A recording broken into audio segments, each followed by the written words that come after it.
बिहार में बेमौसम बारिश और ओलावृष्टि ने खेतों से लेकर बागानों तक तबाही मचा दी है। अचानक बदले मौसम ने लाखों किसानों की मेहनत पर पानी फेर दिया है और अब वे सरकार से राहत की उम्मीद लगाए बैठे हैं।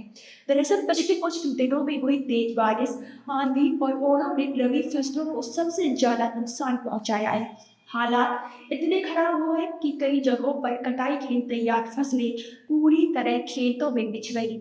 इस पूरे मामले को गंभीरता से लेते हुए राज्य के कृषि मंत्री राम कृपाल यादव ने साफ शब्दों में कहा है कि इस मुश्किल घड़ी में सरकार किसानों के साथ खड़ी है और राहत देने में कोई कमी नहीं रखी जाएगी। उन्होंने यह भी कहा कि सरकार के खजाने पर सबसे पहला अधिकार उन्हीं किसानों का है जिनकी फसल इस प्राकृतिक आपदा में बर्बाद हुई है। यह बयान किसानों के लिए उम्मीद की एक किरण लेकर आया है, क्योंकि उन्हें अब मुआवजे की आस बनी हुई है। स्थिति को गंभीरता से देखते हुए राज्य के सभी जिलाधिकारियों को तुरंत कार्रवाई करने का निर्देश दिया गया है। अधिकारियों से कहा गया है कि वे खुद खेतों में जाकर फसलों के नुकसान का आकलन करें। जिन इलाकों में 33% से ज्यादा फसल खराब हुई है, वहां की विस्तृत रिपोर्ट तैयार कर आपदा प्रबंधन विभाग को भेज जाएगी। इसके बाद ही मुआवजे की प्रक्रिया को तेजी से आगे बढ़ाया जाएगा।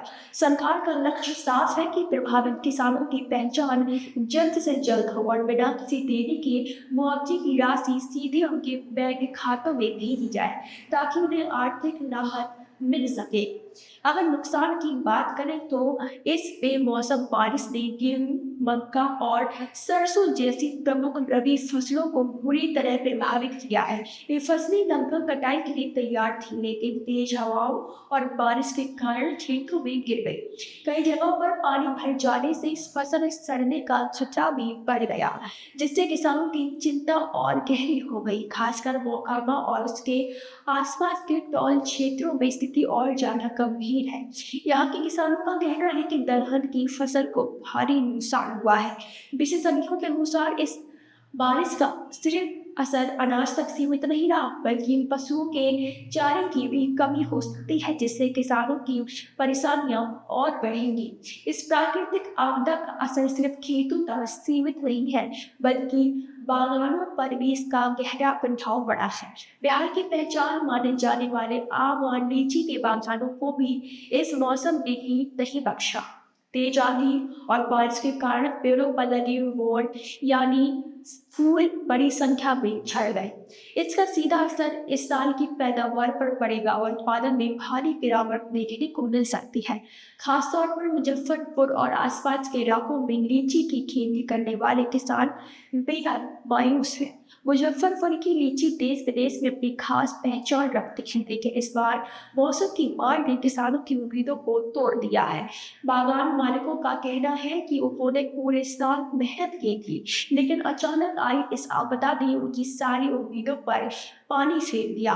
अब उन्हें भारी आर्थिक नुकसान का सामना करना पड़ सकता है। इसी तरह आपके बागानों में भी हालात कुछ बेहतर नहीं है। बौर झड़ने से फल कम लगेंगे, जिससे उत्पादन घटेगा और बाजार में इनकी कीमतों पर भी असर देखने को पड़ सकता है। इस पूरे घटनाक्रम के बीच कृषि मंत्री ने किसानों से भावुक अपील की है कि वे इस कठिन समय में धैर्य बनाए रखें। उन्होंने भरोसा दिलाया है कि सरकार हर प्रभावित किसान के साथ खड़ी हुई है और किसी को भी अकेला नहीं छोड़ा जाएगा। उन्होंने यह भी कहा कि नियमों के अनुसार हर संभव सहायता उपलब्ध कराई जाएगी और यह सुनिश्चित किया जाएगा कि किसानों तक राहत समय पर पहुंचे। फिलहाल बिहार के अलग अलग जिलों से लगातार नुकसान की खबरें सामने आ रही हैं और प्रशासन ने भी तेजी से सर्वे पे जुटा हुआ है। अब सबकी नजर इस बात पर टिकी है कि यह सर्वे कितनी जल्दी पूरा होता है और सरकार कब तक मुआवजा जारी करती है। कुल मिलाकर बेमौसम बारिश ने बिहार के किसानों के सामने एक बड़ी चुनौती खड़ी कर दी है। यह सिर्फ आर्थिक संकट नहीं है, बल्कि किसानों की उम्मीदों और मेहनत पर एक बड़ा झटका है। ऐसे में जरूरत है कि सरकार तेजी से कार्यवाही करे और किसानों तक राहत जल्द से जल्द पहुंच सके, ताकि वे इस संकट से उबर सके और दोबारा अपने पैरों पर खड़े हो सके।